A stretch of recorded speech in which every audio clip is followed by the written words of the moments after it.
Récemment, les astronomes s'attendaient à ce que 3I Atlas, le troisième objet interstellaire à visiter notre système, passe discrètement près de Mars. Mais l'inattendu s'est produit.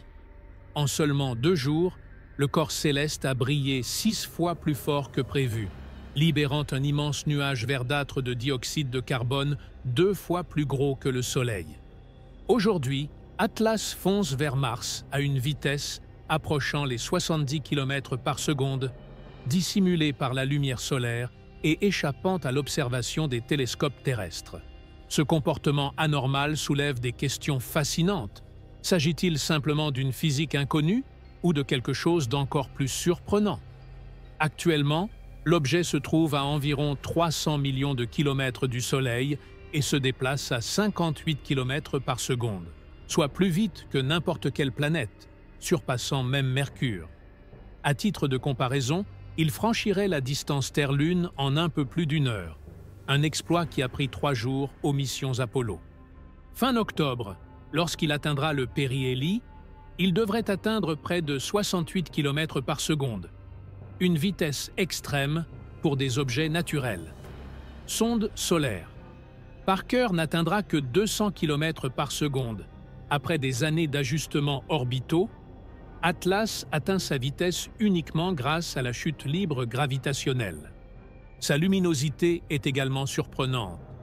En peu de temps, elle est passée de magnitude 16 à 12, devenant environ 40 fois plus brillante, tout en restant invisible à l'œil nu, visible uniquement au télescope dans des conditions idéales, où elle apparaît comme un point faible et fantomatique dans le ciel. La luminosité de la comète n'est pas seulement une question d'optique, elle reflète l'énorme quantité de lumière solaire diffusée par sa chevelure en expansion. Le noyau de 3I Atlas reste caché, enveloppé d'un épais nuage de gaz et de poussière. On estime sa taille entre 300 mètres et environ 5,6 km de diamètre. La chevelure, l'atmosphère brillante qui entoure le noyau, s'est déjà étendue sur près de la moitié du diamètre du Soleil. Ce n'est pas seulement un effet visuel, c'est une structure physique réelle, de plusieurs centaines de milliers de kilomètres de diamètre, composée de glace et de poussière vaporisée par la chaleur solaire. Elle réfléchit et diffuse la lumière solaire à une échelle rarement observée à cette distance, ce qui fait de 3I Atlas une comète atypique. Les calculs de trajectoire confirment qu'elle suit une orbite hyperbolique. Elle n'est pas synchronisée avec le Soleil par effet de marée. Il s'agit d'une traversée unique du système solaire, sans retour. Son plus proche rapprochement de la Terre se fera à au moins 1,8 unités astronomiques, sans risque de collision ni de débris. L'urgence est ailleurs. La brève opportunité d'observer un visiteur interstellaire avant qu'il ne disparaisse dans la lumière solaire. Chaque mesure, distance, vitesse, luminosité, place l'Atlas 3I bien au-delà des normes habituelles des objets du système solaire. Les chiffres résistent aux comparaisons faciles. À l'approche de Mars, ces données constituent le fondement, ancrant l'histoire dans des faits concrets et impitoyables. Quelques heures seulement après l'éruption lumineuse, la base de données d'observation des comètes, CXIOBS, a déclenché une vague d'alerte. Des amateurs australiens ont enregistré les premières données, signalant une multiplication par 6 de la luminosité en seulement 2 nuits. S'agissait-il d'une véritable éruption ou d'un artefact de mesure? Le 3 octobre, la sonde 3I Atlas survolera Mars à environ 30 millions de kilomètres, proche en termes cosmiques, mais suffisamment éloigné pour représenter un danger pour la planète rouge ou ses orbiteurs. Sa trajectoire est inexorablement orientée vers l'extérieur, définie par une excentricité supérieure à 1. Ce simple chiffre signifie que l'objet est libre. Un visiteur interstellaire effectuant un seul passage irréversible avant de disparaître dans l'espace profond. Pour la Terre, le point le plus proche est déjà passé. Elle ne s'est jamais approchée à moins de 1,8 unités astronomiques, plus de 270 millions de kilomètres, soit près de 2 fois la distance du Soleil. Pas de débris, Pas de menace d'impact, pas de pluie de météores. Le seul risque est de rater l'occasion de collecter des données tant que la fenêtre d'observation est encore ouverte, et elle se referme rapidement. Alors que 3I Atlas plonge vers le Soleil, la géométrie de son orbite joue contre les télescopes terrestres. L'angle entre la comète et le Soleil, appelé élongation solaire, diminue de jour en jour. Le 21 octobre, cet angle passe sous les 30 degrés, un seuil critique. En dessous, même les télescopes les plus perfectionnés ne peuvent distinguer la faible lueur de la comète de l'éblouissement du ciel. Pour la plupart des observateurs, la fenêtre d'observation se ferme début octobre, au moment même où la comète passera au plus près de Mars. Le timing est implacable. Le périhélie arrivera le 29 ou le 30 octobre, lorsque 3I Atlas se trouvera entre 1,36 et 1,4 unités astronomiques du Soleil. À ce moment-là, sa vitesse atteindra près de 68 km par seconde et son activité devrait atteindre son pic. Cependant, depuis la Terre, la comète sera perdue dans l'éblouissement solaire, invisible même aux plus grands observatoires. Cette panne, de début octobre à début novembre, signifie que la phase la plus dramatique de son évolution se produira hors de portée humaine directe. Tout cela est cartographié par la modélisation orbitale, qui enregistre chaque nuance de la trajectoire à partir de centaines d'observations. Les chiffres sont clairs. Le 3I Atlas ne reviendra pas. Sa trajectoire hyperbolique garantit que tout mystère non résolu dans les semaines à venir restera sans réponse pendant des générations. L'urgence est réelle, mais pas à cause du danger. C'est une occasion rare d'observer un objet d'un autre système stellaire interagir avec le Soleil et les planètes avant de disparaître à jamais. La seule façon de prolonger cette fenêtre est désormais de transférer la tâche aux sondes déjà en orbite autour de Mars, chacune dotée de ses propres instruments et de la possibilité d'enregistrer une partie de cette rencontre fugace. La course aux données a commencé dès que le 3I Atlas s'est écarté de sa trajectoire prévue. Les programmeurs d'observatoires du monde entier se sont retrouvés dans une course contre la montre et contre le Soleil. Face à la forte augmentation de la courbe de lumière de la comète, les principales installations ont activé les protocoles de cible d'opportunité. Le télescope spatial Hubble, déjà surchargé, a ouvert une brèche d'urgence, capturant des images ultraviolettes et optiques à mesure que la chevelure s'élargissait. Chaque exposition devait équilibrer le risque de saturation et le besoin de précision, les équipes réétalonnant les instruments en temps réel pour suivre l'augmentation de la luminosité. Télescope spatial. James Webb a atteint une fenêtre rare, approuvée par un comité, pour la spectroscopie dans l'infrarouge moyen. Le 6 août, l'instrument NIRSPEC du JWST a ciblé la chevelure, enregistrant un rapport dioxyde de carbone, eau inhabituellement élevé, environ 7,6, bien supérieur à la norme pour les comètes du système solaire.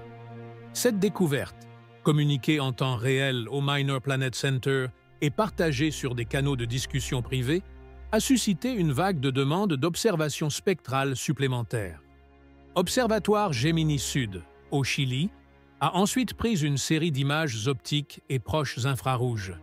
Son large champ et sa capacité de déplacement rapide lui ont permis de suivre les subtils changements de structure et de couleur de la chevelure, même avec les fluctuations de luminosité nocturne.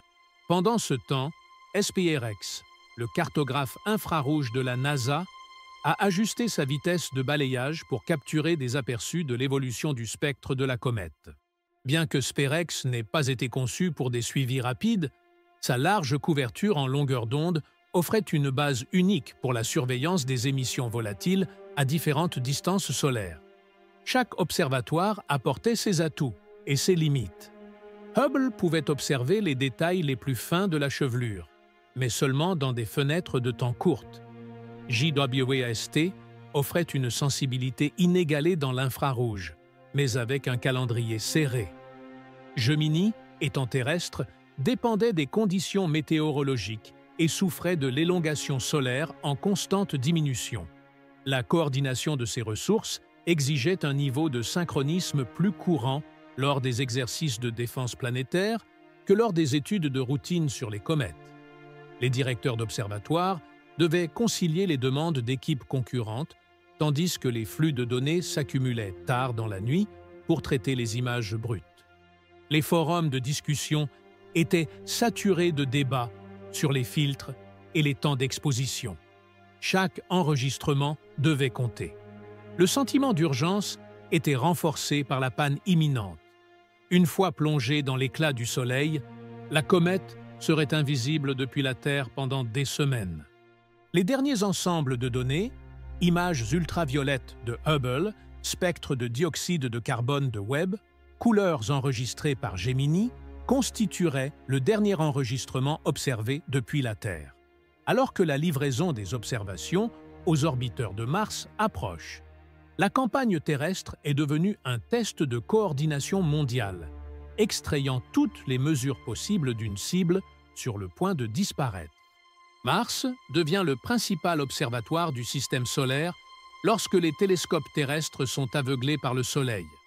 Les orbiteurs autour de la planète rouge sont soudainement chargés de suivre une comète qui n'était prévue à l'origine. Chaque sonde spatiale possède son propre ensemble d'instruments et des équipes d'ingénieurs et de scientifiques s'efforcent de s'adapter, reprogrammant les systèmes et exploitant de précieuses fenêtres d'observation. E-RISE, l'expérience d'imagerie haute résolution à bord du rover martien. Reconnaissance. L'orbiteur E-RISE de la NASA est réputé pour sa capacité à distinguer des objets de la taille d'une table depuis leur orbite. Avec une résolution de 0,3 mètres par pixel, iRISE peut, en théorie, détecter le noyau de l'Atlas 3I, si la luminosité de l'arrière-plan et la géométrie de suivi sont compatibles. Mais suivre une comète se déplaçant à 58 km par seconde, à des millions de kilomètres de distance, pousse les ressources matérielles et logicielles à leurs limites. Des équipes de l'Université d'Arizona et du JPL effectuent des simulations, ajustent les temps d'exposition et rivalisent pour obtenir des fenêtres de capture optimales. Le risque n'est pas seulement de rater la comète, mais aussi de surexposer la caméra ou d'endommager des pixels si le Soleil entre dans le champ de vision. La mission Mars Express de l'ESA, en orbite depuis 2003, embarque la HRSC, High Resolution Stereo Camera. Le HRSC excelle dans l'imagerie grand champ multi-angle, idéal pour capturer l'intégralité de la chevelure et de la queue d'une comète. Ces filtres colorés permettent de séparer la poussière du gaz, tandis que les paires stéréoscopiques révèlent de subtiles structures tridimensionnelles dans le nuage en expansion. L'équipe du HRSC en Allemagne se coordonne avec les astronomes au sol pour programmer les expositions au moment où la sonde 3I Atlas passe au plus près du plan orbital de Mars. Gaz trace ExoMars. L'orbiteur martien, TGO, embarque le système d'imagerie couleur et stéréo KC-S6, ainsi que le spectromètre NOMAD, conçu pour détecter les gaz atmosphériques de faible intensité. KC-S6, conçu pour la géologie martienne, peut être reconfiguré pour imager la chevelure de la comète en plusieurs bandes de couleurs, en suivant les variations de luminosité et de structure pendant l'approche. NOMAD, optimisé pour détecter les traces de gaz telles que le CO2, l'H2O et les composés organiques rares, sera déployé sur Atlas. L'objectif est de confirmer les niveaux élevés de CO2 déjà signalés par le JWST et de rechercher des signatures chimiques inédites dans les comètes du système solaire. La mission MAVEN de la NASA apporte une perspective supplémentaire. Son spectrographe ultraviolet se concentre sur les émissions d'oxygène atomique et de carbone, tandis que les instruments à plasma mesurent l'interaction du vent solaire avec l'exosphère de la comète. Les données MAVEN pourraient révéler si la lueur verdâtre de la chevelure est due à l'oxygène atomique ou à des processus plus exotiques. Son orbite, conçue pour étudier la haute atmosphère de Mars, place la sonde dans une position privilégiée pour observer la comète sous de multiples angles. Les centres d'opération aux États-Unis et en Europe tiennent des réunions d'urgence pour évaluer les risques de détournement des instruments des activités scientifiques martiennes habituelles. Chaque fenêtre d'observation nécessite des négociations entre les ingénieurs, les principaux scientifiques et les responsables de mission. Les protocoles de sécurité sont stricts. Les caméras ne peuvent pas être pointées directement vers le Soleil. Les spectromètres nécessitent un étalonnage précis et les modèles de risque liés à la poussière doivent être vérifiés. Il arrive que des correctifs logiciels soient publiés à la dernière minute pour activer de nouveaux modes de suivi ou contourner les limites de sécurité standards. Aucun orbiteur ne peut à lui seul raconter l'histoire complète de la comète 3I. Mais ensemble, ils forment un observatoire synthétique international, combinant images, spectroscopie et mesures de plasma sur plusieurs orbites et fuseaux horaires. L'ingéniosité réside non seulement dans le matériel, mais aussi dans la coordination agile d'équipes qui, jusqu'à récemment, n'avaient jamais entendu parler de cette comète. Alors que la vision terrestre s'affaiblit, la responsabilité de déchiffrer le visiteur interstellaire incombe désormais à ses yeux robotisés sur Mars, chacun étant prêt à recueillir des données susceptibles de remodeler notre compréhension des comètes et de la chimie des objets extrasolaires. La couleur de la chevelure d'une comète est une empreinte chimique, façonnée par la lumière du Soleil et les glaces volatiles qui bouillonnent dans son noyau. En septembre, 3I Atlas a surpris les astronomes en passant d'une teinte rougeâtre atténuée à un vert vif, signe qu'un phénomène inhabituel se produisait dans son atmosphère en expansion. La chevelure était immense, près de la moitié du diamètre du Soleil, et mesurait plus de 600 000 km. Il ne s'agissait ni d'une illusion photographique, ni d'un effet d'exposition. La lueur verte était réelle et exigeait une explication. Traditionnellement, les comètes vertes doivent leur couleur au carbone diatomique, C2, qui émet une fluorescence dans les bandes Swan autour de 510 nanomètres lorsqu'il est frappé par la lumière solaire. Cependant, lorsque les spectroscopistes ont analysé les données de Gemini, du VLT et du JWST, les raies d'émission C2 attendues n'ont tout simplement pas été observées. Pas de bande Swan, pas de signe de la signature carbone classique, même lorsque la luminosité de la chevelure a augmenté. Au lieu de cela, les spectres ont pointé vers un autre coupable. Les relevés du JWST d'août ont révélé un rapport CO2 H2O d'environ 7,6, une valeur extraordinaire, bien supérieure à celle observée dans la plupart des comètes, où l'eau domine généralement. Cela a attiré l'attention sur l'oxygène atomique, et plus particulièrement sur l'émission interdite d'O2 à 5577 angstroms. Cette ligne verte apparaît lorsque la lumière du Soleil et des électrons énergétiques brisent les molécules de CO2 et d'H2O, libérant des atomes d'oxygène qui émettent des photons verts lors de leur relaxation depuis un état métastable. Dans la chevelure dense et riche en CO2 de l'Atlas 3I, le rayonnement ultraviolet solaire et les photoélectrons agissent comme catalyseurs, transformant la région en une véritable usine à émission d'O2.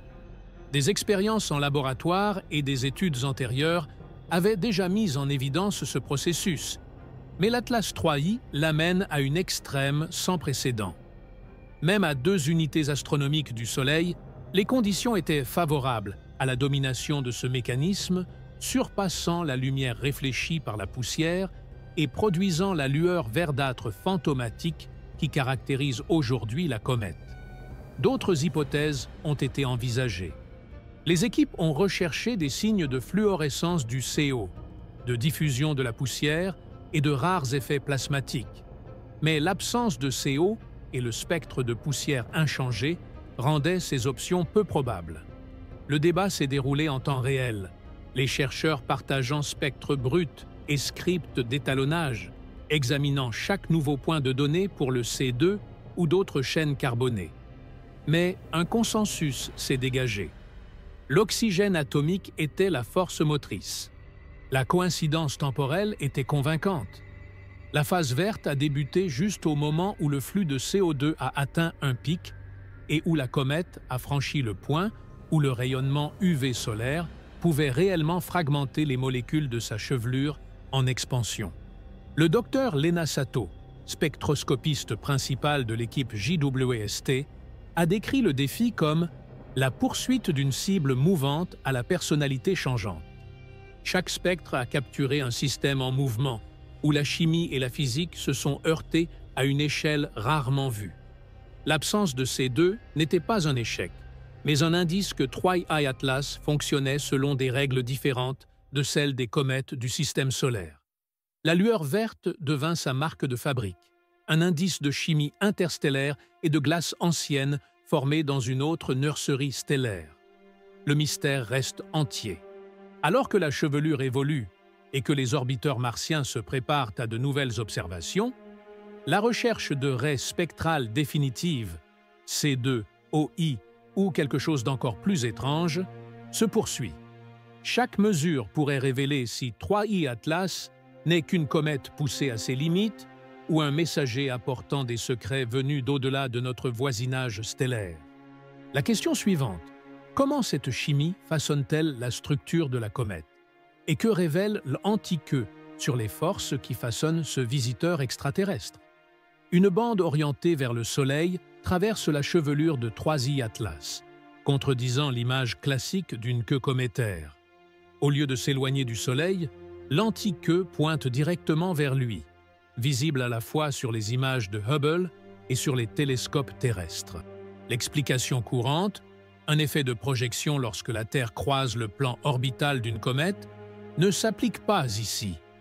La géométrie ne correspond pas, et la persistance de l'antiqueux pendant des semaines suggère une cause plus profonde.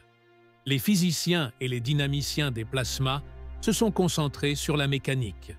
L'Atlas 3I est dominé par le dioxyde de carbone, et non par l'eau, et son jet de gaz est irrégulier.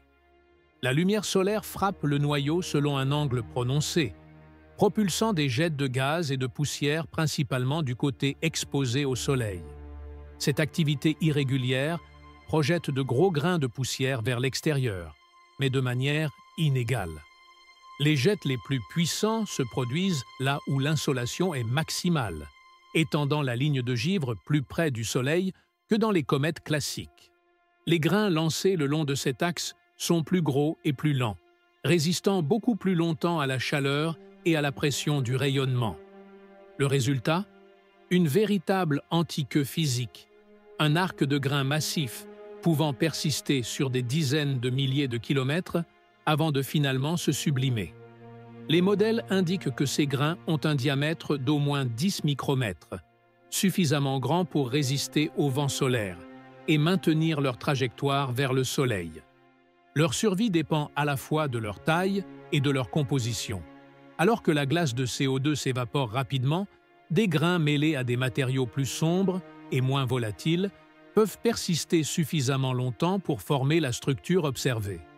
La luminosité de l'antiqueux décroît de façon exponentielle le long de son axe, exactement comme prévu lorsque des grains sont détruits par la lumière du Soleil, et non simplement dispersés dans l'espace.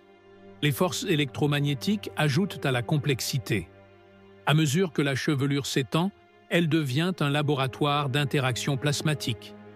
Des grains chargés interagissent avec le vent solaire et l'écoulement de la comète, créant des ruisselets et des filaments susceptibles de déformer l'antiqueux. Cependant, dans le cas d'Atlas 3I, la principale caractéristique d'orientation vers le Soleil s'explique par la survie des grains et des jets anisotropes, et non par des effets de plasma exotiques. La queue ionique, façonnée par le champ magnétique interplanétaire, pointe vers l'extérieur du Soleil comme prévu, clairement séparée de la trajectoire de l'antiqueux. Certains ont même émis l'hypothèse de causes non naturelles, structures artificielles, plasma auto-organisé, voire technologie interstellaire. Mais les données ne corroborent pas ces affirmations. Chaque caractéristique s'inscrit dans les limites de la physique cométaire connue, bien que poussée à l'extrême par la chimie et l'activité unique de la comète. Le docteur Raphaël Ortiz, physicien des plasmas pour la campagne de l'orbiteur martien, résume: si vous voulez prouver l'extraordinaire, vous devez d'abord abandonner l'ordinaire. Jusqu'à présent, l'anti-queue est un triomphe de la mécanique naturelle. Le véritable test reste à venir. Alors que l'Atlas 3I gravite autour du Soleil et que les orbiteurs martiens collectent des données, les modèles impliquant la taille des grains, l'anisotropie des jets et le couplage plasmatique seront confrontés à leur plus grand défi.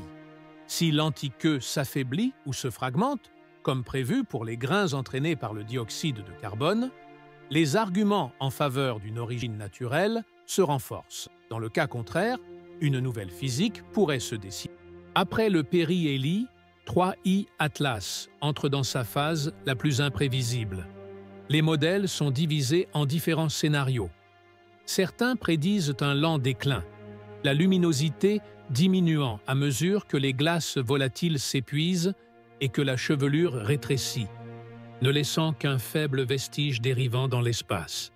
D'autres mettent en garde contre une éruption finale, une explosion de luminosité causée par des poches de dioxyde de carbone nouvellement exposées, ou l'effondrement soudain du noyau, un destin similaire à celui des comètes fragmentées sous l'effet du stress solaire.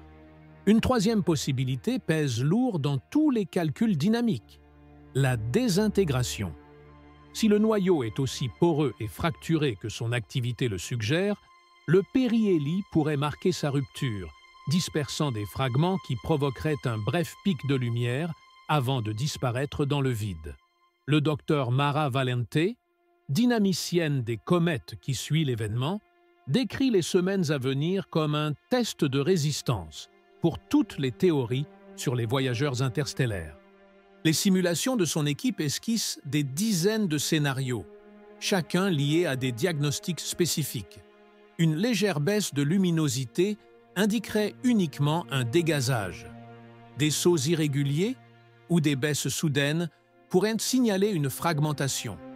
Une chevelure verte persistante après le périhélie indiquerait d'importantes réserves de glace riches en dioxyde de carbone, tandis qu'un changement rapide de couleur vers le rouge ou le bleu pourrait révéler l'épuisement de ces couches volatiles. Les implications vont au-delà du destin d'une seule comète. 3I Atlas est une sonde naturelle venue d'un autre système stellaire, qui rapporte des éléments chimiques et des structures forgées dans une lointaine pépinière. Son comportement teste les limites de la physique cométaire. Comment les glaces profondes survivent aux voyages interstellaires? Comment la poussière et le gaz interagissent avec le vent solaire? Et dans quelle mesure nos modèles peuvent prédire le cycle de vie d'objets qui passent des millions d'années à errer entre les étoiles? Chaque résultat, atténuation, éclaircissement ou fragmentation, fournit des données précieuses aux modèles de défense planétaire, affinant ainsi notre façon de suivre et d'interpréter les nouveaux visiteurs qui pourraient un jour représenter une menace réelle. Les idées spéculatives, des sondes artificielles au plasma vivant, restent marginales. Jusqu'à présent, aucune preuve ne vient étayer ces hypothèses. Mais la méthode scientifique exige la vigilance. Toute anomalie doit être confrontée à des explications naturelles avant d'invoquer l'extraordinaire. Le survol martien et la fenêtre du périhélie constituent un laboratoire rare où les prédictions des modèles peuvent être comparées aux événements réels et où les limites entre le connu et le possible sont testées en temps réel. Des étapes importantes sont déjà marquées sur les calendriers. Les premières données des orbiteurs martiens en octobre, le périhélie les 29 et 30 octobre, et le retour des observations au sol en novembre. Les semaines à venir détermineront quels modèles tiennent la route et lesquels devront être réécrits. Pour l'instant, l'histoire du 3I Atlas est une expérience vivante, se déroulant à une vitesse interstellaire, chaque nouvelle observation offrant un aperçu de la physique de monde au-delà d'une autre. Même avec les meilleurs instruments, certains visiteurs cosmiques laissent plus de questions que de réponses.